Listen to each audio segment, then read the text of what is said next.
What's going on, everyone? My name is Skiz, and today we're going to be testing out the Molotow Burner Chrome 150 milliliter can here. You can see how big it is. We're going to be seeing how it performs in a tagging test where we try to get some nice buttery flares with some subscriber names who wanted some hit-offs. So as always, I'm going to give you all the important info that the graffiti writers are going to want to know about the Molotow Burner Chrome 150 milliliter can here. And then we'll be getting over to the testing area for our tagging test. And if you do find this review helpful, check out some more of them on the channel. We've reviewed the copper burner paint, we've also reviewed the Molotow dripstick roller ball, and lots of other brands of graffiti products. So the Molotow Burner Chrome here comes with a pink dot fat cap. When we test this out, we'll see how the pink dot looks, as well as a personal favorite of mine, a New York fat cap. Always nice, and let me tell you, it works very nicely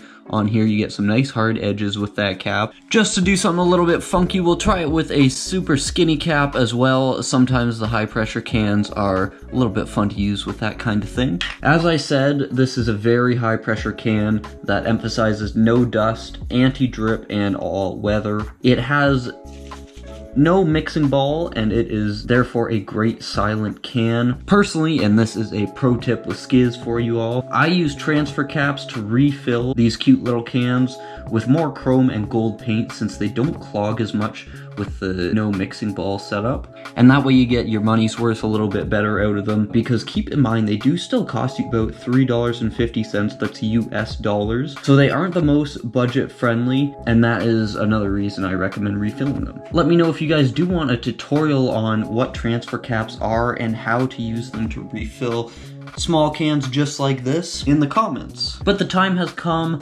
Let's head over to the testing area and see how this tags. Welcome to the testing area, everyone. It's a little chilly out here today, but we're gonna make it work. As you can see here, I just have a fairly basic surface behind me here. I didn't go and bother setting up my sort of makeshift wall that we usually use for this kind of test. But what I'm really gonna pay attention to in this test is, of course, the pressure of the can, because that's very important when you're using a small can like this. And if you are using a small can like this, it's usually going to be for tags, that type of thing. Not many people want to be piecing with tiny little cans. That's not the main purpose of them, of course. So yeah, I'll be paying a little bit of attention to the pink dot. We'll just lay down a couple tags with the pink dot. I don't want to burn the whole can too quickly. We'll discuss the pressure a little bit, as well as the paint consistency. It's a very nice paint. One of the best smelling paints in my opinion. But yeah, let's get to it. Number one, the homie Zuck wanted to hit off, so let's give him one here.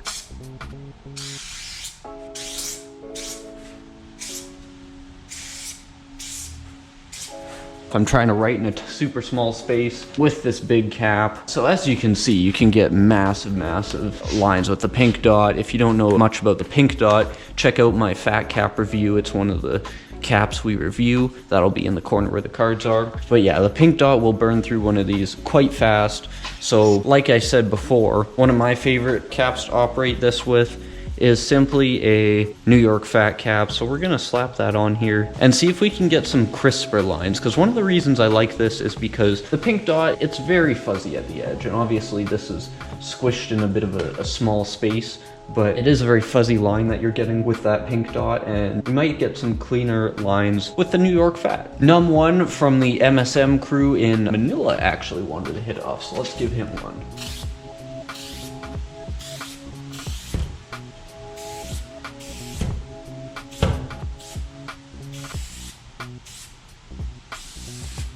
So as you can see, even just with a fat cap, you're getting these gigantic lines. So really, for me personally, I say there's no need to use anything bigger than a New York fat on such a high pressure little can like this.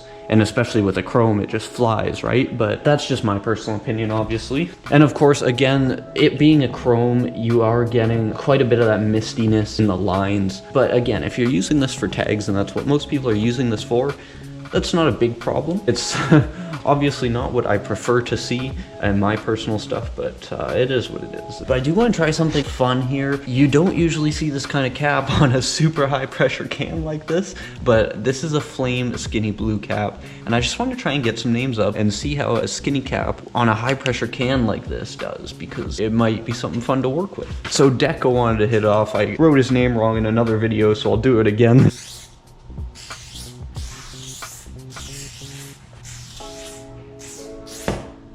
With the skinny cap, you get a bit of overspray, which I'm not a fan of, but certainly quite controllable. And honestly, I actually like working with this cap on this can. Let's do a few more. Grub wanted to hit off. Let's get Grub up there.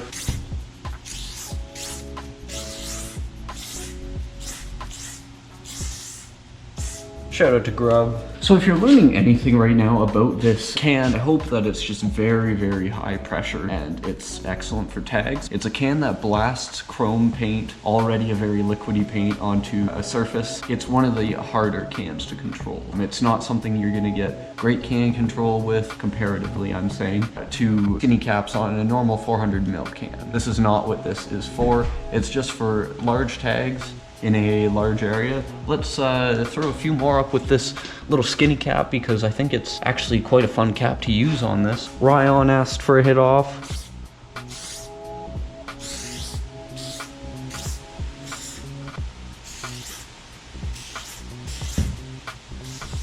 See, as you can tell, even with the skinny cap, just the pressure that you get from this is really turning it into a fat cap. You're getting almost 3-inch lines. Honor wanted to hit off. Let's get him up there.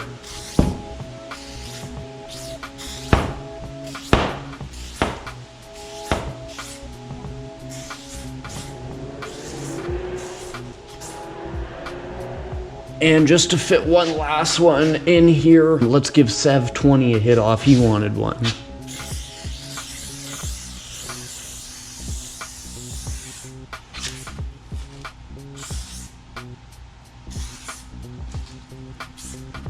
So I know there's lots more of you that have asked for hit-offs. I have your names written down in my little database.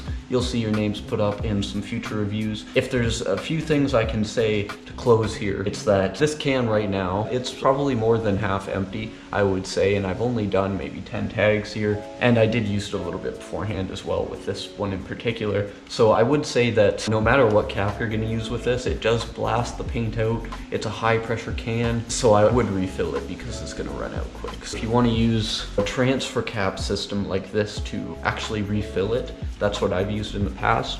Again, I can make a tutorial on that if you guys request it. I would refill it again with like a chrome or a gold, because those are just the most liquidy ones and they don't need the mixing bowl. Would I recommend this product? I would say it is a fun product. If you're out to do like a serious wild style piece, you have no use for this obviously, but it is a very, very fun can. I love walking around with it. Nice and compact, fun to use. I would give it a try if you have $3-4 extra bucks to spend. And also don't be afraid to try it out with different caps. It's fun for everyone with the different caps and that sort of thing. Obviously, you can get some gigantic tags. Like the surface I'm using here does not do it justice. I can't really show you how big you can actually tag on a surface like this with. Overall, it's just a fun tool, and that's the bottom line. So if you did find the review helpful, I actually do have, I found a review, I was looking at my channel, I do have a very old review of the Molotow Covers All 3. So I can link you to that one if you want to check that out, but there's plenty more reviews on the channel.